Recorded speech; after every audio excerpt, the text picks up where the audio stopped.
Connections are power inlet in the centre through the lead provided, enlarger on the left and safe light on the right. We've represented them for this demonstration with a white bulb for the enlarger and a red bulb for the safe light.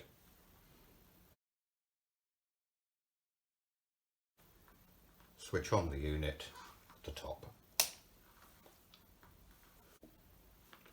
On the front panel we have the controls for the enlarger override for focusing use. You can switch on the enlarger and switch off, and the safe light similarly can be switched on or off there. To make an exposure we simply set the time by turning the rotary control on the front panel and then start the exposure by pressing the run button.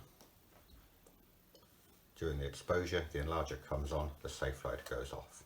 At the end it switches off the enlarger and the safe light back on again. If we need to cancel an exposure, that's easily done. While the timer is running, if we simply press the run button again, it terminates the exposure at that point.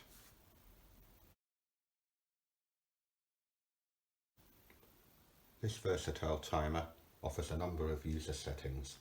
These are accessed through the rotary control. We press the rotary control and it will bring up a number of options which are accessed by rotating the control. So starting with display brightness setting, the time setting increment, a metronome sound and enlarger delay start compensation. To set the display brightness we press the rotary control. That brings up the various options that are available to us. Select brightness, press again to enter the brightness setting. The brightness is settable on a scale from 0 to 9. We simply turn the control to set the brightness we wish. Press again to enter it and we enter the time setting mode again. We can also choose the time setting resolution. Here you'll see each click of the rotary control increments the time by 0.2 seconds. If we press the rotary control we select the increment here and there it's showing the 0.2. We have the option of 0.1 second steps, 0.2, 0.5 or 1 second. In 1 second steps we can use much longer exposures up to 999 seconds.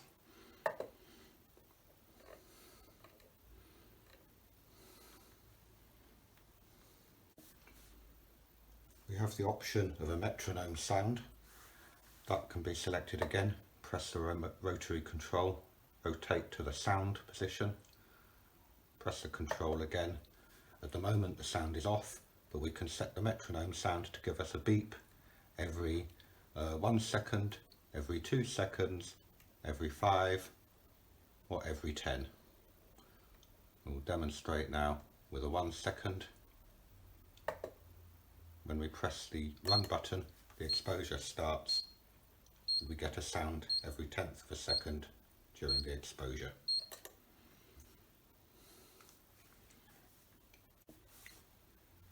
All the user settings, including the set time, are retained on power off indefinitely. To demonstrate that, I'll just change the time to a different value, 10 seconds, and we'll switch it off. The times are retained indefinitely when it's unplugged. We'll switch it on again and the display is on 10 seconds and all the user settings are all exactly as they were set before.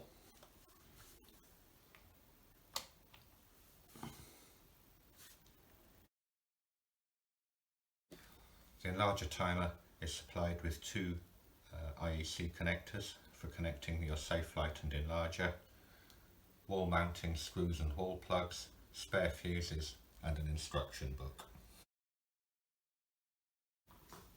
An optional accessory, if you don't want to rewire your enlarger and safe light plugs, are these two cables that allow you to adapt to either the European Schuko type plug or a UK mains plug. They're available on our website. An additional accessory available on our website is a foot switch. This is very convenient if you're doing dodge and burn. The foot switch is simply plugged into the Enlarger Timer and the small connection on the bottom, and it replicates the function of the run button. A US version of the timer is also available. This has US outlet connectors in place of the IEC connectors.